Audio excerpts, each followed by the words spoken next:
Monggo. Ustaz, menarik mengenai beragama itu dekat dengan Allah dan bermanfaat bagi sesama.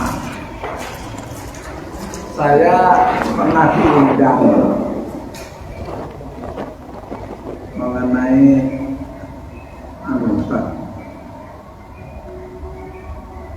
tahlilan 7 harinya orang meninggal. Teman saya itu Pak Dokter ya, perlu saya sebut namanya, Ustaz sudah dekat itu. Nggak mau udah ada tuntunannya dan seterusnya. Saya datang Ustaz. Saya datang. Kedatangan saya ini saya dasarkan di surat Al-Fatir 29. Maka saya datang itu saya membaca Al-Quran dan membaca Al-Quran. Saya terinspirasi di surat Al-Fatir nomor 29. Jadi ternyata hidup itu yang pertama itu baca Al-Quran, itu pemahaman saya begitu. Gimana menurut Ustaz mengenai penafsiran surat Al-Fatir 29 itu? Karena kalau saya sampai tidak datang di undangan tahlilan itu, wah akan geger gitu. Akan menjadi presiden yang tidak pas ya. Dan di acara itu saya memang terus saja saya membaca Al-Quran yang karena perintah Al-Fatir saya memahami ayat bacalah Al-Quran itu ayat itu di segala cuaca saya baca. Itu gimana mereka? Terus mengenai sholat, satu lagi Ustaz, tiba langsung bubar. Saya punya teman komunitas lah itu. Waktu Ramadan kemarin, wajib namanya, terawihnya itu betul-betul rajin. Ke masjidnya itu full lah, gitu lah. Selesai Ramadan itu tidak pernah ke masjid itu juga. Terus saya amati pendapatnya itu, kalau tarawih itu setahun hanya sekali, makanya penting sekali. Kalau sholat 5 waktu kan setiap hari ada. Wah ini Allah Akbar. Setiap hari ada itu yang biasa-biasa saja. Tapi kalau yang setahun sekali itu harus dimenke kan gitu. Apakah ini yang namanya orang yang beribadah tanpa ilmu itu Ustaz? Ya. Diberitahu malah mesum gitu. Gimana menurut Ustaz? Terima kasih. Nggih, matur nuwun. Jadi membaca Al-Quran itu memang salah satu cara untuk mendekatkan diri kita dengan Allah. Jadi kalau udkuruni adkurkum waskuruli wala takfurun, ingat engkau dengan aku maka aku akan ingat dengan engkau, bersyukurlah kepadaku jangan menjadi kufur. Nah, ketika kita mendapati perintah ingat zikir, Allah menyebut inna nahnu nazzalna dzikra wa inna lahu lahafizun. Aku ini telah turunkan adzikra, zikir, peringatan, pengiling-iling, ya, dan aku akan menjaganya, ya, dan aku akan menjaganya. Nah, orang-orang yang menjadikan Al-Quran sebagai wiridnya, zikirnya, itu bagus. Apalagi kemudian dilakukan dengan cara warattil Qur'ana tartila, diwaca tertil, runut, ya. Ya tentu faqra'u ma tayassara minal Qur'an. Tadi membacanya dari yang mudah. dari yang gampang untuk diucap dulu, ya, yang mudah. Nah, ketika orang itu sudah membiasakan diri membaca Al-Quran sebagai wiridnya, sebagai zikirnya, pasti dia akan punya keunggulan-keunggulan. Karena Quran itu ngerti nggak ngerti, begitu diucap yang bersangkutan sudah dapat pahala, dapat nilai. Di Quran itu luar biasa. Kalimat-kalimat yang ada di Quran begitu diucap sudah punya nilai pahala, belum dikerjakan, ya. Sepanjang dia tidak masuk kesyirikan, sepanjang dia tidak punya zulm kepada orang lain, pembaca Quran pasti ahlul jannah, ya. Maka ketika jenengan menjadikan bacaan Quran sebagai zikir panjenengan, itu keistimewaan yang luar biasa. Hanya problemnya ketika orang itu kemudian ada 1 hari, 3 hari, 7 hari dikaitkan dengan kematian, lalu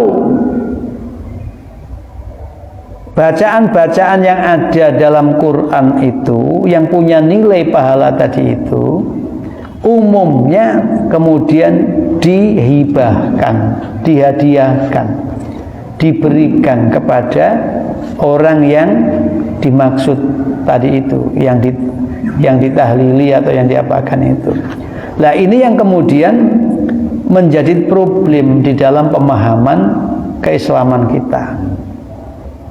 Menjadi problemnya itu ketika engkau memberikan sesuatu yang menjadi amalmu untuk orang, apakah ada kewenangan, kebolehannya, itu menjadi masalah.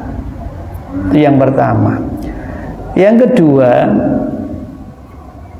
ketika kamu mengerjakan seperti itu, kemudian kamu meyakini ini dikerjakan oleh Rasulmu, itu juga jadi masalah.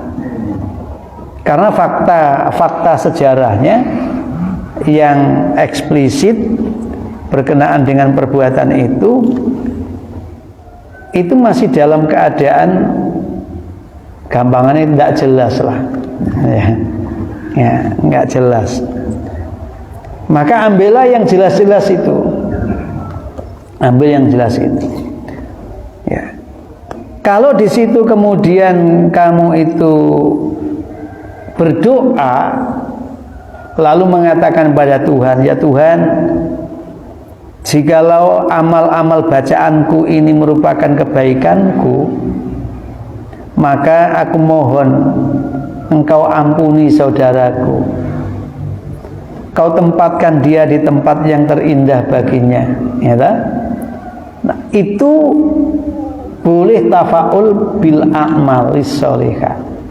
Itu para ahli fikih dan hadis sepakat boleh orang menyebut amal baiknya kepada Allah untuk supaya hajatnya dipenuhi, dikabulkan. Ya, makanya kan iyyaka na'budu wa iyyaka nasta'in. Persembahanmu itu apa? Kok buru-buru kamu minta pertolongan kepada Allah? Ibadahmu lo apa? Oh, ibadahku maca Quran, maca kalimat-kalimat thayyibah. Ya Allah, kalau ini kebaikanku dan kau terima, aku mohon ampuni saudaraku. Misalkan, bebaskan saudaraku. Nah, itu sebenarnya wasilah dengan amal yang dimilikinya. Itu nggak ada masalah. Yang ada masalah di bab yang pertama tadi itu kaitannya dengan menghadiahkan atau menghibahkan. Ya. Kalau doa, semua doa ud'uni astajib lakum, sepanjang mayat atau si ahli kubur itu beriman. Karena ayatnya waladina ja'u min ba'dihim yaquluna rabbana ighfir lana wal ikhwanina alladziina sabaquna bil iman. Orang yang datang kemudian itu boleh mendoakan kepada orang yang telah meninggal, ya, dengan tanpa menyebut nama identitas. Di situ hanya sabaquna bil iman, orang yang mendahului kami dengan keimanan. Ya. itu boleh mendoakannya itu. Nah itu yang kemudian dijadikan pijakan nek ngono ndonga ketika dia beramal baik, menyebut amalnya agar doanya mudah dikabulkan, itu namanya wasilah dengan amal solihah, dengan amal solihnya, tidak ada masalah. Yang masalah pertama tadi itu menghadiahkan pahalanya kepada si mayit dan macam-macam. Nah itu yang pertama. Yang kedua terkait dengan orang yang kemudian diingatkan ketika dia itu melakukan amal yang tidak berdasar ilmunya, sebenarnya berdasar ilmu, tetapi masih itabawahu tadi itu. Ramadan itu pol-polan untuk mencari pahala, karena memang yang sunnah-sunnah dilipat gandakan, ya toh? Nilainya luar biasa. Tetapi agama secara mendasar mengingatkan wala tamutunna illa wa antum muslimun. Yang harus dijaga itu adalah ujung daripada jalan hidupmu ini. Ketika kamu keluar dari dunia ini, apakah masih dalam keadaan beriman, masih dalam keadaan berserah diri, berislam atau tidak? Wala tamutunna, larangannya justru di situ. Jangan sampai kamu meninggalkan dunia tidak dalam keadaan berislam. Dan ini berat memang. Jadi ketika orang itu sudah sholat, sudah puasa, ya, di bulan Ramadan, itu adalah perbuatan yang istimewa. Iya, itu istimewa. Ya mudah-mudahan dengan sholatmu yang seperti itu, dengan puasamu seperti itu, kamu menjadi orang yang tadi itu beragama, itu membawa kita dekat dengan Tuhan, membawa maslahat dengan sama manusia. Tidak ada kesombongan, kecongkakan karena merasa paling benar, paling baik di dalam beragama. Tadi tafrik namanya, farroqu dinahum. Maka kita tidak boleh asal beda, itu tidak boleh. Artinya perbedaan itu sesuatu yang mesti dirawat. Tetapi bukan berarti kita selalu bikin beda-beda. Jadi Bhinneka Tunggal Ika itu artinya alami gitu loh ya. Tidak usah di konsep kita bedakan aja lah gini-gini. Itu justru salah. Nah, jadi ketika orang itu Ramadan sudah bisa bagus, ya mestinya di luar Ramadan dia akan bertahan. Makanya perbuatan yang paling disukai oleh Allah itu adalah istiqomah. Ya, istiqomah. Walau sedikit tapi istiqomah gitu ya. Apalagi banyak istiqomah, jauh lebih disukai oleh Allah. Nah, bagi kita lagi-lagi ketika menyampaikan hal itu sebagai tausiah, mau'izatul hasanah, ya menggunakan bahasa yang mudah dimengerti, gampang diterima, dan kemudian mendorong orang untuk ringan mengerjakan. Ya kalau misalkan dia, wah aku cukup dengan ini, ya tidak apa-apa. Tidak perlu terlalu didorong-dorong. Toh pada saatnya dia akan merasakan. Nek wis api sing dijogo kan akhire, gitu loh ya.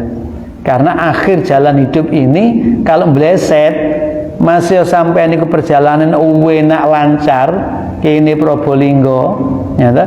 Tapi sampai perbatasan Probolinggo nang Pasuruan lugruk, ya toh, meleset, itu juga akan menjadi penderitaan bagi kalian. Nah, tapi minimal sudah alhamdulillah orang tadi sudah berupaya optimal di Ramadannya.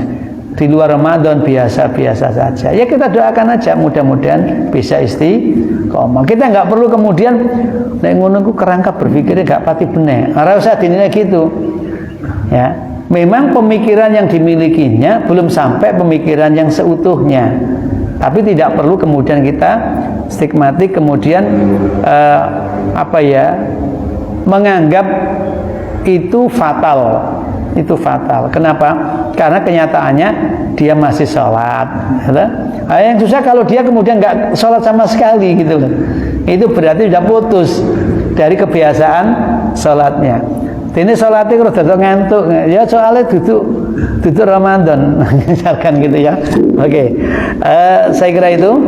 Jadi kita ketika mendorong orang untuk lebih baik dalam beragama, jangan sampai menciptakan tafrik tadi itu, menciptakan perpecahan-perpecahan.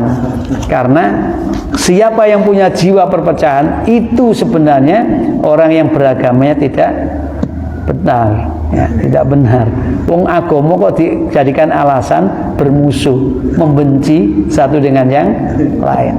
Baik, terima kasih, kurang lebihnya mohon maaf. Dan wa yakum nasrun minna wa qarib wa basyiril mu'minin. Assalamualaikum warahmatullahi wabarakatuh.